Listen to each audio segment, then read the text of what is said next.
Hello and welcome back to Asian Pulse Television. I am your host Ritika Adlakha and thank you for tuning into Asian Pulse Television, your information and educational show. Our thoughts and prayers are with the people of Lytton who lost everything due to fire. Lytton is a village of 250 people in southern BC and the east side of the Fraser River by the Thompson River. Couple of weeks ago, the residents of Lytton took the first look at the devastation and the people are left homeless after that wildfire. People of Lytton need your support to rebuild Lytton. If you are willing to help them, contact United for BC Wildfire Recovery with United Way. This is a charity organization. Some organizations are also doing food drives for the residents of Lytton. Give generously. Our thoughts and prayers are with the First Nation families who lost their children to residential schools in BC and Saskatchewan. There are over 1,700 unmarked graves found at First Nation children who were taken away from their parents to the residential schools and they never came back home. I will be right back with you with these words from our sponsors. I understand how important it is to have a place called home, and it's frustrating using your hard-earned money on rent. Vic Prasad can make you a homeowner. Get pre-approved services provided to first-time buyers and new immigrants. You can qualify for mortgage even if you have bad credit. Call Vic Prasad now on 604-306-6647. Vic Prasad is associated with Craft Mortgages Canada Incorporated. It's our extreme pleasure to invite Dale Miller, Executive Director of Life Saving Society of BC, who is our guest to talk about Drawing Awareness Week and International Drawing Day, which is on the July 25th, 2021. Have a look. In our studios, it's my pleasure to introduce to you Dale Miller. Dale Miller is the Executive Director of Life Saving Society of British Columbia. So it's an organization that saves life if you're drowning or has anything to do with water. So we are here to talk about there's so many drowning that has already happened, and each year, I don't know what percentage of, but there's a high percentage of people, they think they know swimming, but actually they jump in the lake and they never come back.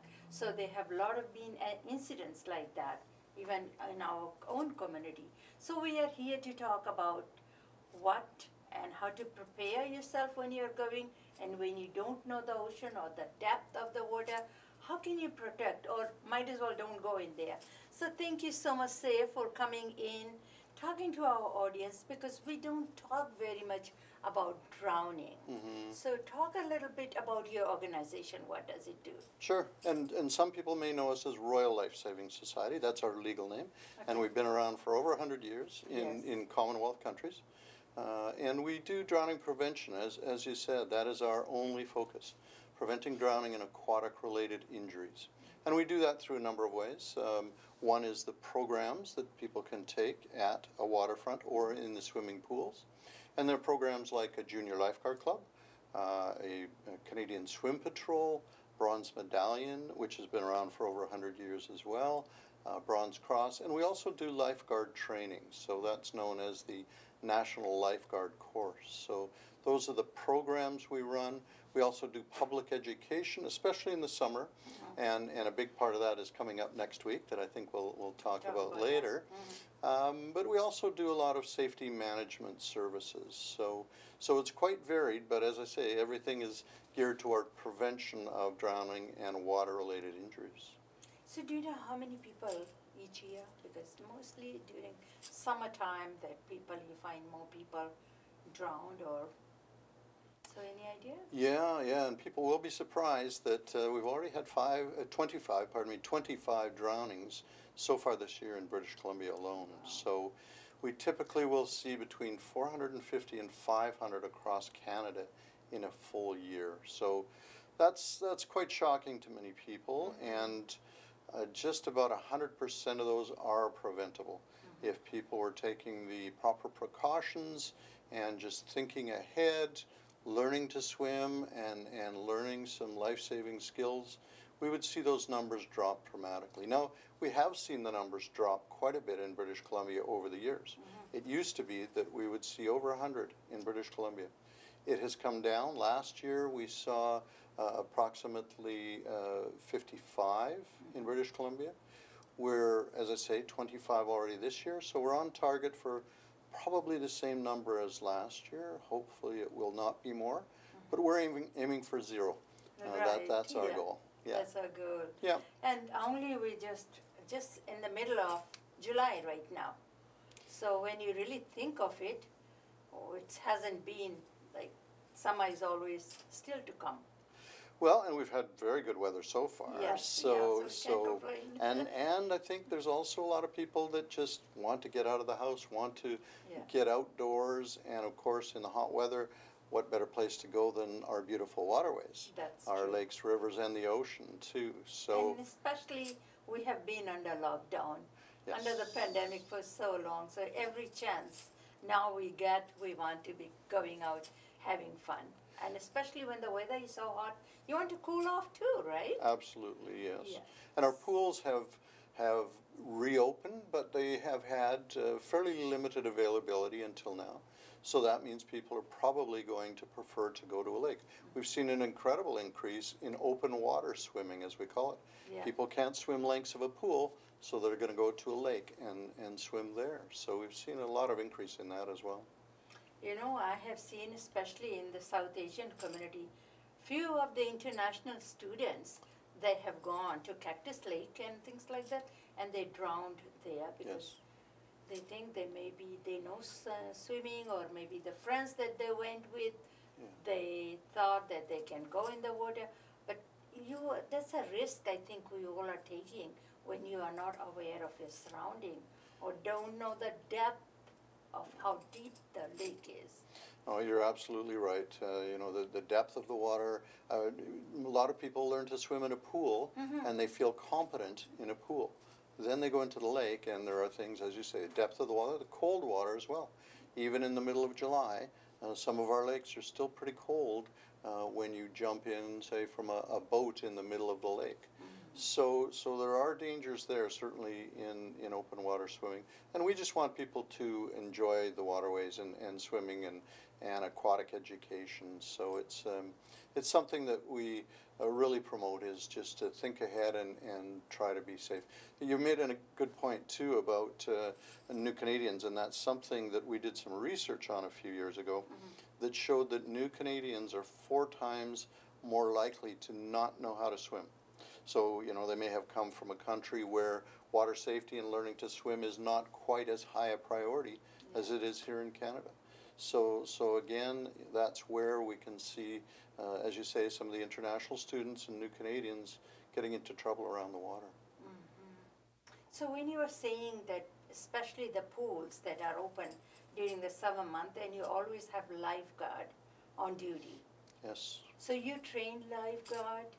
So most of the pools that are in the communities or the cities like Vancouver, maybe other places when the pools are open, most of the time the lifeguards are on duty? Absolutely, all of the time. It's part of their regulations that when that pool is open, there must be a lifeguard on duty. Now, it's not the same for our waterfronts, though, of course. We have so many beautiful waterfronts in British Columbia. Which you don't have nobody there. Well, I can tell you that only 19 of those waterfronts have lifeguard supervision. And 11 of those are the Vancouver beaches that have been lifeguard supervised for many years. The other 8 are scattered throughout the province, but most waterfronts you go to will not have lifeguards, and that's a risk in itself, really. So your organization or society takes over all over British Columbia. They oversee, and when you go to different communities to educate them and or train the lifeguards and all that. So this office that you have based in Burnaby takes care of the whole of BC, correct?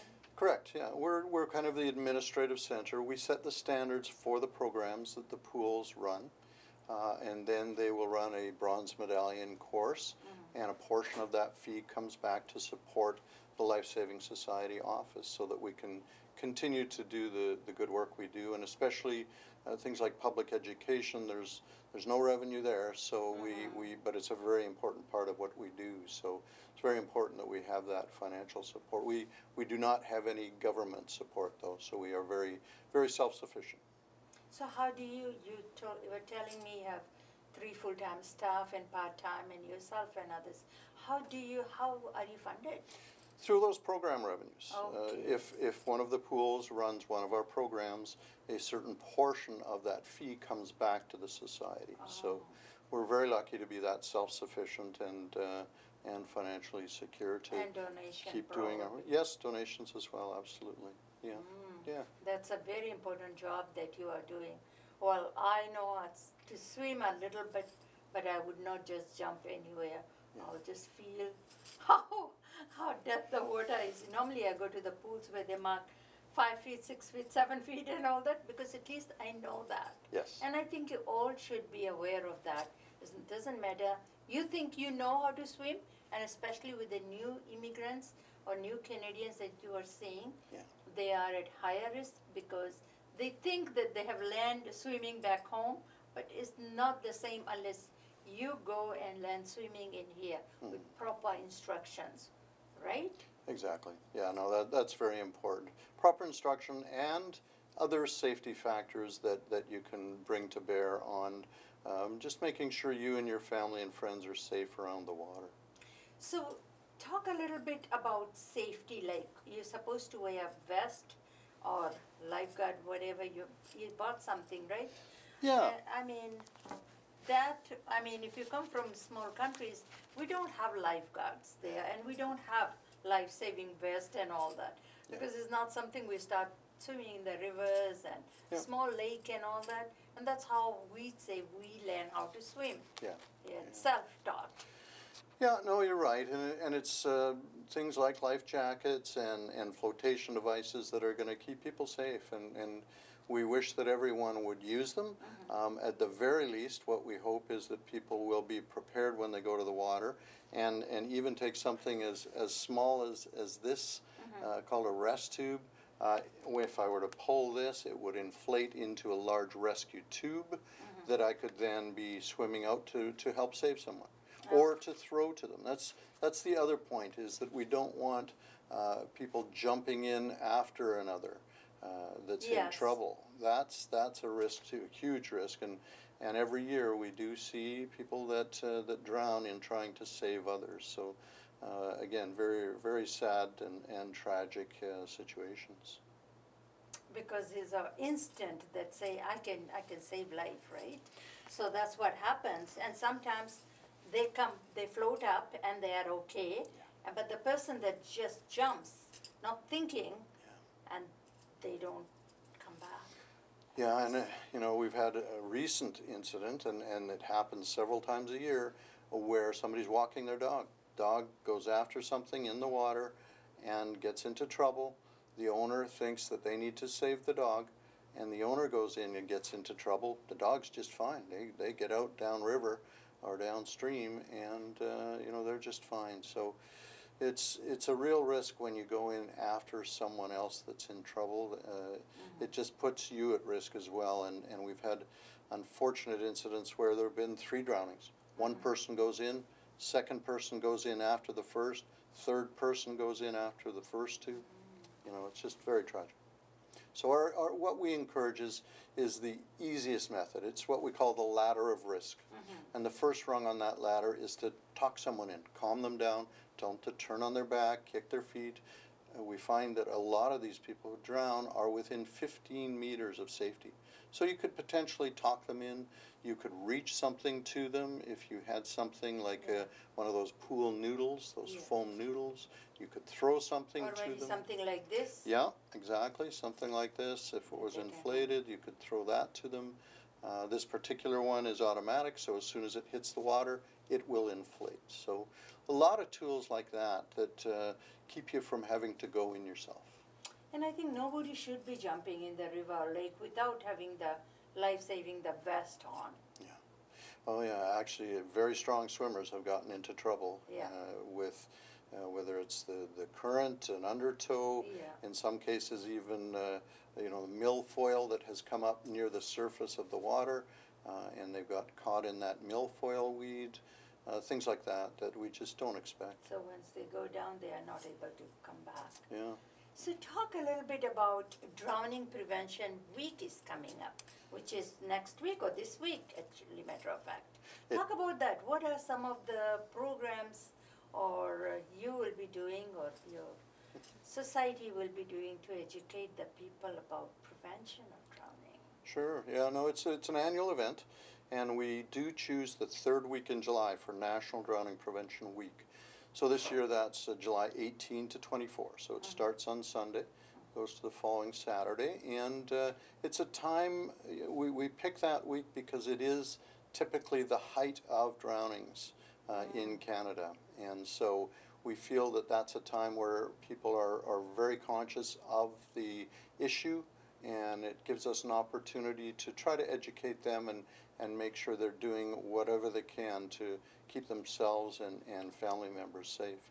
So what we do is provide resources to our affiliates within the communities, and they do the local promotion of National Drowning Prevention Week. They may get a mayor's proclamation, they may send out a news release, they may be doing events at the pool that highlight National Drowning Prevention Week.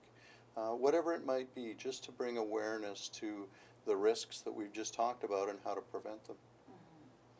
So it's your spokesperson that's going to be going, educating them during that week. If there are kids swimming in the pool or whatever, the classes are happening in the pool, like swimming lessons and all that, then you just take a moment and talk about how important this week is and how could you prevent yourself in case you or somebody you know is drowning. Exactly. You know, that's exactly what we want to people to think about, and just think ahead as to whether, you know, they know the waters they're going into, whether they're prepared with that life jacket going onto the boat, because most people who get into trouble in the water never intended to go in the water. You know, if they're going out in a boat, they may think they can step from the dock into the boat and after a beautiful afternoon on the water, from the boat to the dock, and keep completely dry. But if something happens during that trip, the boat gets capsized, whatever might happen, they end up in the water, and that's very unexpected, and that's unfortunately where we see the incidents occur. Talk a little bit about lifesavers, the one that climb up on there and they're watching everybody that are swimming and all that. Do they have to have certain level of swimming skills that they can be lifesavers? Not you and me. I mean, especially I can talk for myself. That I know how to swim. So what are the requirements to be a lifesaver? And that's a very important job they do. Save lives. To be a lifeguard on our beaches and waterfronts, they do have to take a fair bit of training. They can start as early as 14, 15 years old with the bronze medallion, actually 13 for bronze medallion, and then the bronze cross level is next up, and that prepares you to be an assistant lifeguard. But the National Lifeguard Certification, which comes after bronze cross, is what all those lifeguards have. And you're right, they have some physical skills that they need to show. They have first aid skills.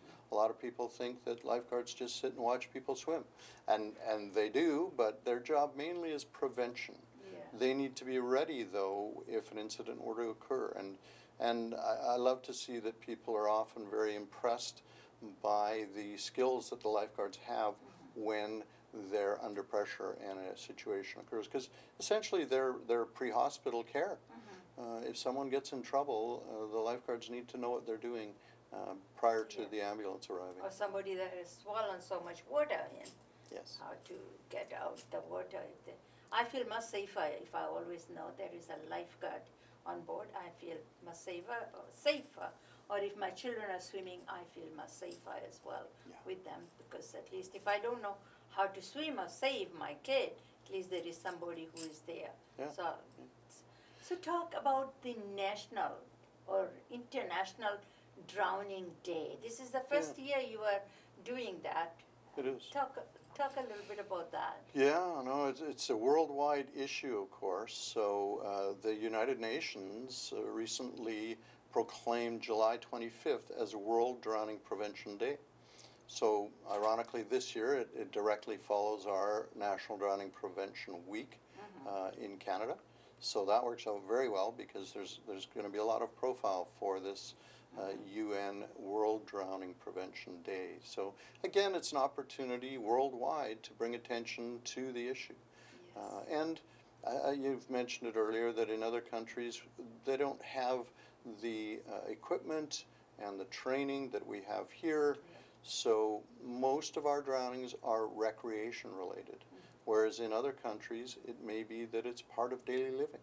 You know, heading across that rickety bridge across the river to get the water, and a child falls into the water. You know, there are no skills, there are no equipment to help save them, and that's where we see a lot of the drownings worldwide.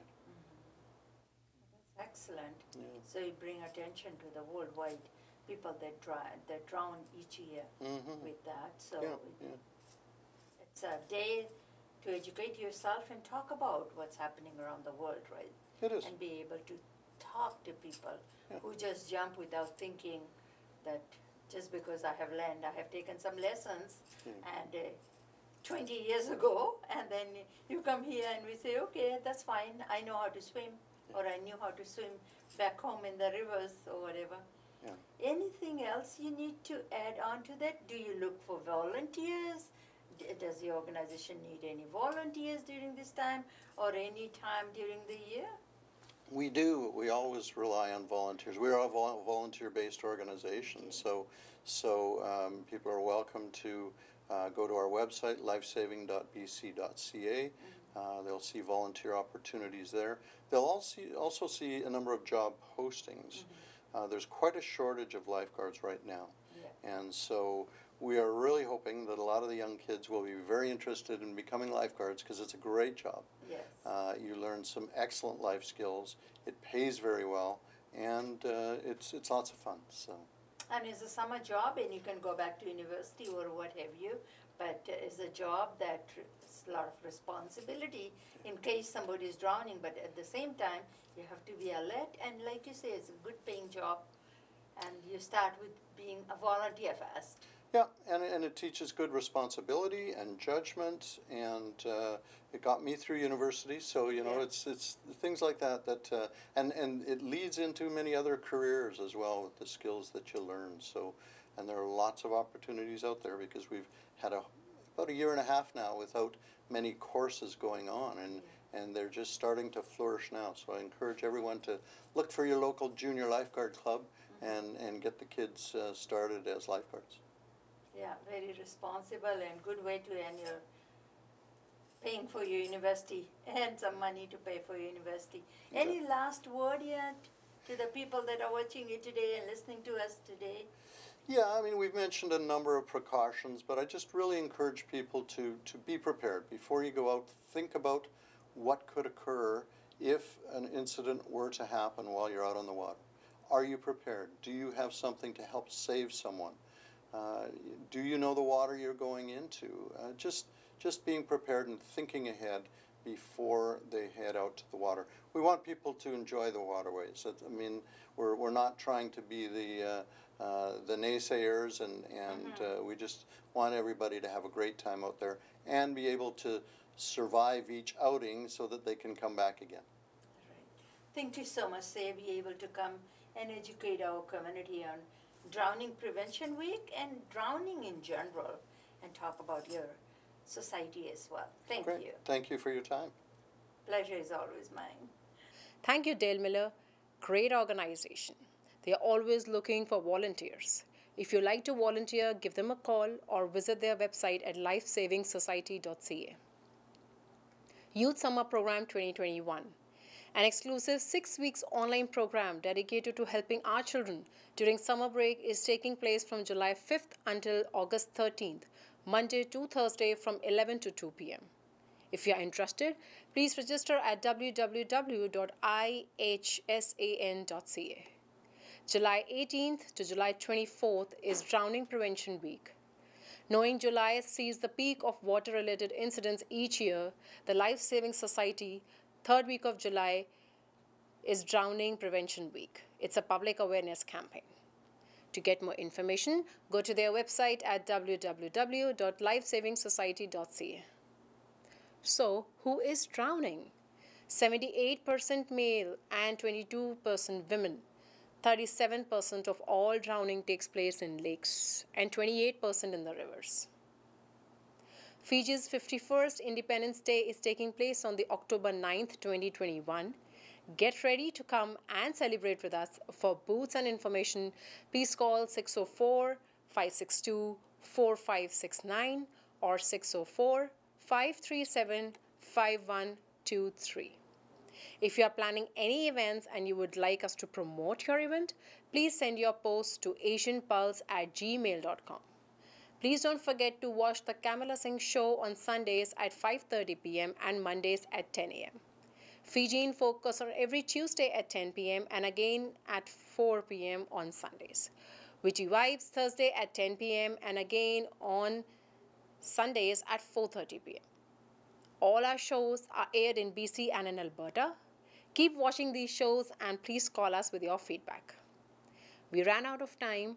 Hope you have enjoyed our show as much as I do bringing it to you. If you have any comments or suggestions, please call or email us at asianpulse@gmail.com.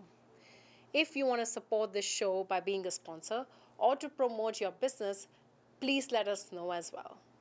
Before I leave you with these thoughts, I feel this is extremely important that each individual realize their responsibility for preserving the environment, to make it a part of daily life, create the same attitude in their families, and spread it to the community. If you have missed Asian Pulse today, you can watch it again on Thursday at 8:30 p.m., Saturday at 5:30 p.m., and Tuesday at 3:30 a.m. Our show will be uploaded on YouTube and Asian Pulse TV. I am your host Ritika, signing off.